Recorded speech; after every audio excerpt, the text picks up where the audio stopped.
Today, we're going to be talking about how you can pivot your money so that the two of you can have some big financial wins this year.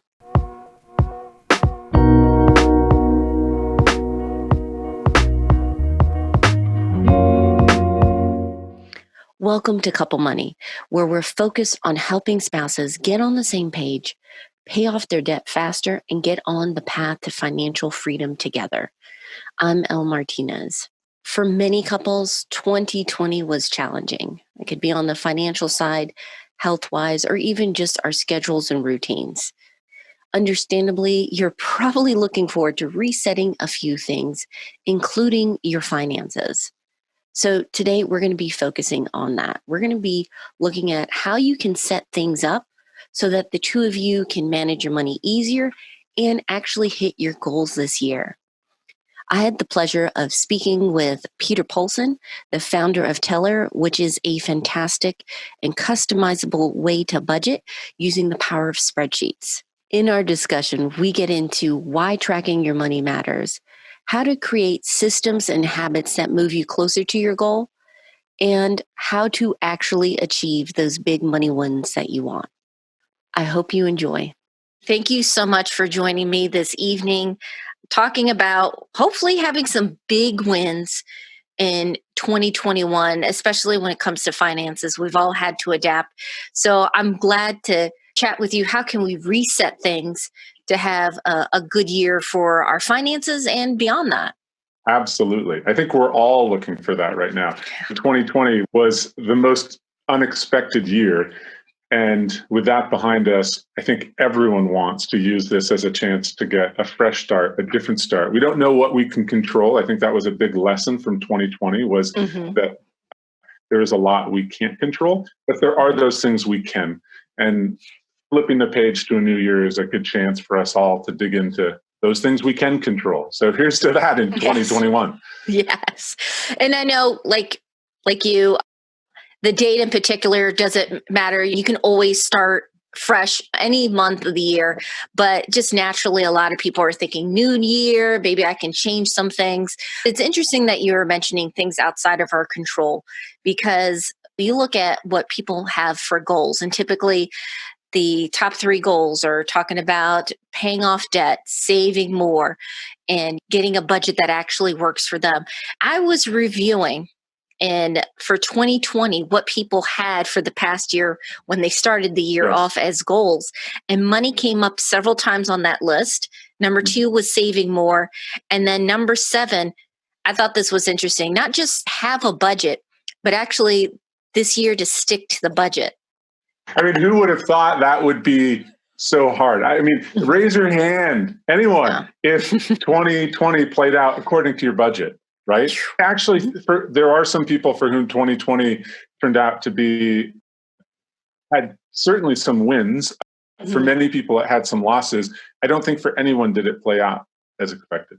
I know for us, we definitely, I could say, while we tried to focus on the positive, and there were definitely some wins, there's also dealing on the personal side with everything that was going on. I wanted to talk to you because people make goals, and it looks like they don't quite keep them. We're all guilty of this. We start off high hopes that things are going to go well. Yes. But I was looking several numbers, and it seems to be consistently, these surveys are saying less than 10% of people actually hit their goals. This is just my perspective talking with my community, and I'd love to get your feedback on this. I think part of it is relying solely on willpower. I've noticed for us, one of them was we had to set up a system personally.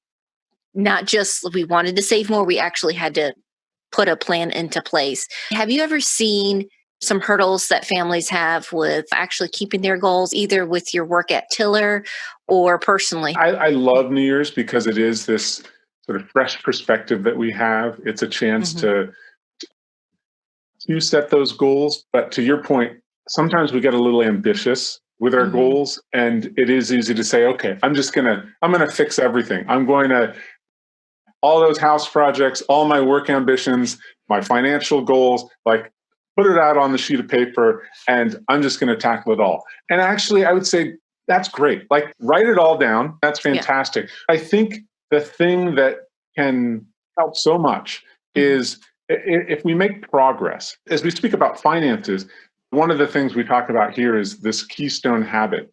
We actually have a blog called Forget Resolutions, Make This One Financial Habit Instead. One of the things that it focuses on, let's track, let's see, let's pay attention to where our money is coming and going. We can ladder up from there. We can build budgets, we can set goals, we can do so much from there. But that fundamental habit of tracking and seeing where our money is coming and going. I think a lot of people have a pretty good sense of where the money is coming from, even if you have a variable income. Very few people, unless they have that habit, very few people, dare I say no one without that habit, knows where their money is going. So laddering up everything else is really hard.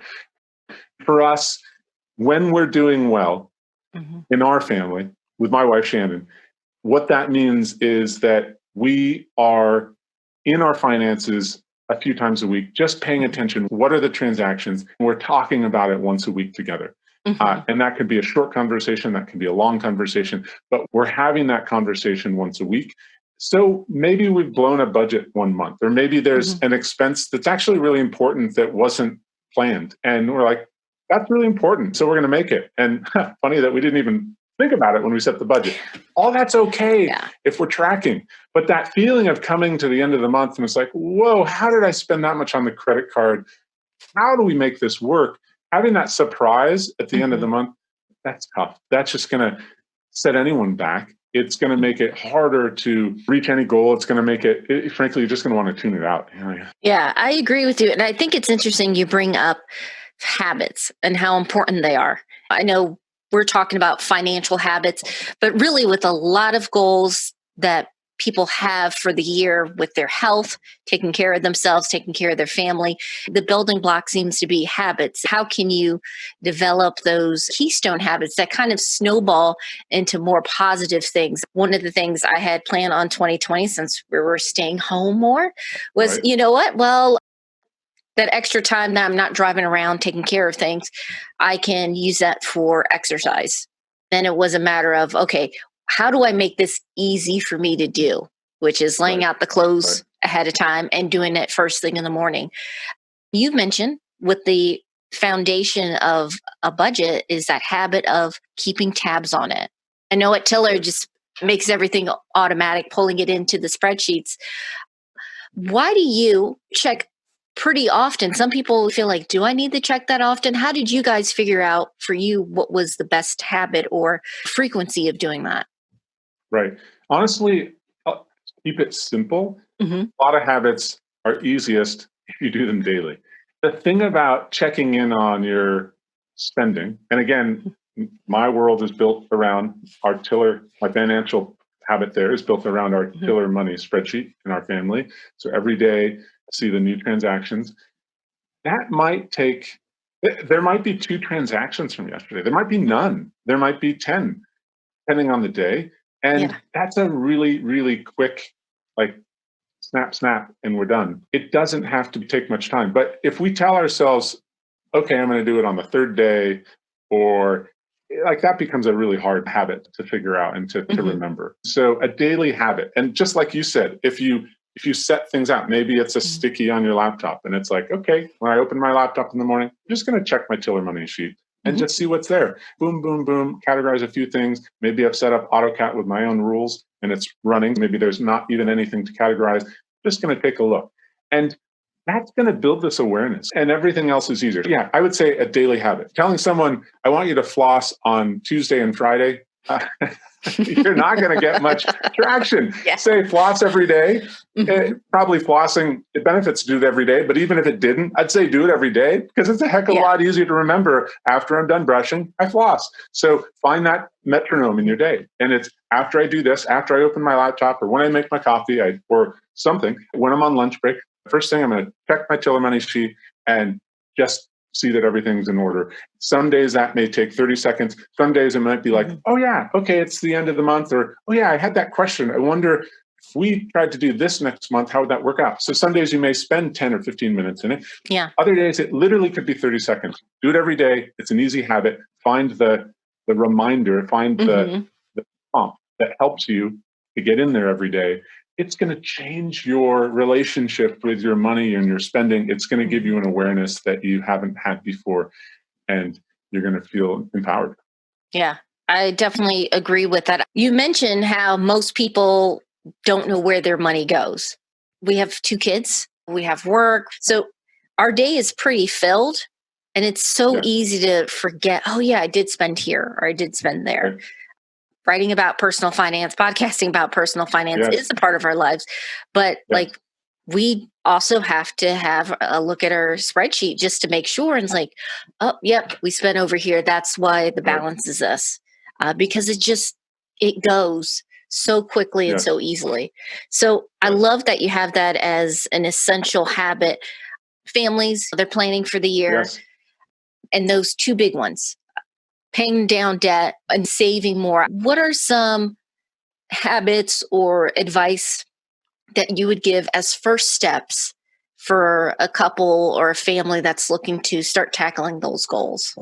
That's a really good question. So the couple dynamic Mhm, is an interesting one, right? We're mhm. talking couples and money. I actually think it's your secret weapon, but you've got to figure out how to get there. And Mhm, the challenge is money can be tough for couples. mhm, It can be amazing because you have your buddy, your accountability partner, your sort of co-conspirator to sort of get through this. That's where you want to get. So mhm, first step is a conversation around goals. And your goals aren't going mhm, to necessarily be the same, but pick a few goals that are the same. Why are we doing this? Maybe it is, let's make some progress this year on paying down some debt. Maybe it's, hey, when this whole pandemic clears, we really need that family vacation. Let's make sure we have that saved for so yeah. we can do that. Or fill in the blank, the emergency fund, you tell me. Pick a few goals. Those are your North Star. Those are the reason why you're working on this together. And again, that doesn't mean you're perfectly aligned in everything, but there Mhm, there are going to be a few goals you share, and that's going to be the glue to help pull you two together as a couple to do this. And also, I would say figuring out your roles. And in yeah. most couples, we see the nature of our solution is it's highly collaborative because Mhm, we have a lot of customers. Google Sheets especially is collaborative, although Microsoft Excel is as well too. We have a lot of our customers where one half of the couple is in the sheet a lot. The other half of the mhm, couple still has access to the sheet. So there's some visibility and there's awareness because they can both take a look. One of them may be doing the tracking, categorizing, maybe mhm, building out a plan. The other is just checking in. But you can share that together. The collaborative nature is really helpful. So figure out your roles mhm. and figure out which of you. Maybe you both want to roll up your sleeves and be in it, or maybe one of you wants to be the one who's rolled up your sleeves and the other is just checking in. Yeah. We've talked about those goals. Maybe it's saving for Mhm, saving for a vacation yeah. or paying off debt. I speak about our tools, but this is really generic to a lot of other ways you could do. You don't have to use Tiller Money to do this, but we have templates that work with our spreadsheets around debt and around savings. And so it's really easy. You don't need a template. Maybe it's a balance. I mean, it's payments towards that debt that you're tracking and like, what Mhm, can we do this month with an extra payment towards that debt? Or maybe you're just saving in a separate account. And what can we do this month to transfer a little extra money to that? And to get there, budgeting is really key. Some people have an aversion to budgeting, and I get that. Some people think, this is my money. I don't want my budget telling me what to do, and that's okay. But mhm, budgets can also be. Think of it. It's your tool. It's your way mhm, to track your money. Your first month's budget is going to be a really hard one because if you haven't budgeted before, you're not going to necessarily have very accurate estimates for the different budget items. You may think your groceries are going to be X and your utilities are going to be Y, and it could be really odd. That's okay because you've mhm, actually, in that first month, you've learned something. And so, what I recommend is once you're ready to move beyond tracking, a full month's worth of income and expenses. And if mhm. you've signed up today for our service or a service like ours, you're going to have all that data. So, look Yeah. at historically a full month, come up with some rough budget numbers based on that. It's the beginning of the year, it's the beginning of the month. It's a really good time to say, okay, what do we think we are going to be spending this month? Let's put those down. And then based on that, we think there's a little left over for our goal. Our goals may also be like, hey, we're right now, because of the pandemic, we're without some income. So we're living off of our emergency fund, or we're maybe racking up more debt. Maybe our goal is to manage our expenses so we're not growing our debt as quickly. That's a reasonable goal for some in this unusual time. So figure out that goal.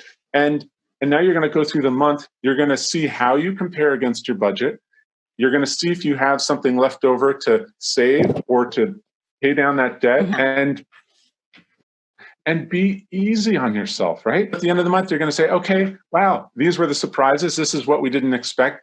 I guarantee if you do that, the following month is going to be better. You're going to be better at budgeting. You're going to be better at figuring out what's actually the realistic progress you can make towards your goal. And so do it again. It doesn't need to be hard. And I know each month's going to be better because you're going to have more experience. And starting from zero, if you've never tracked, your numbers are going to be way off, but that's okay. So just cut yourself some slack. Remind yourself of the common goals that you have as a couple and use that to guide your way.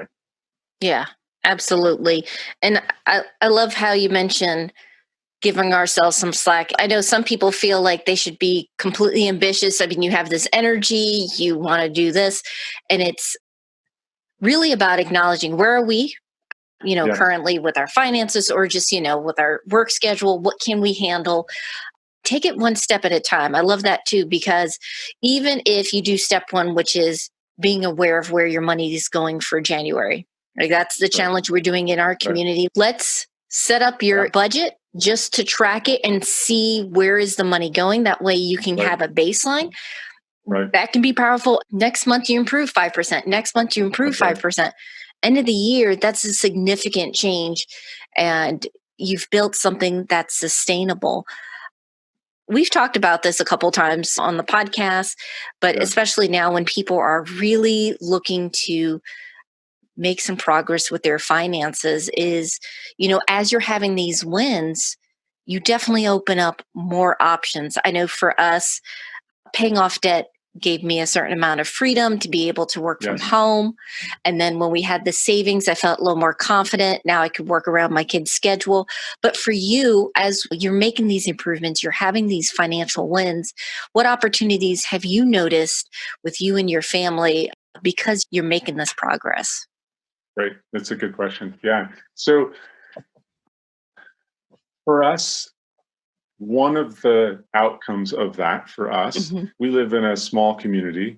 One of the things that we discussed some years ago was that in our small community, one of the big needs was we didn't really have a community gathering place. My wife is a writer and speaker, but she can't have enough books. And so for her, she really was looking at the library and thinking, we really need a 21st century library in our community. It was this sort of, we'd over dinner, over many nights a few years ago, we'd talk about this dream and both nod, and my wife had a ton of passion for it. At some point, she realized if this is going to happen, like this could be a game changer for all ages, especially the youth in our community. We have a very economically diverse community, but also for everyone to have a gathering spot, a place where people can learn, a place to celebrate knowledge, a place to provide opportunity. So anyway, long story short, we realized this was going to be a priority for us.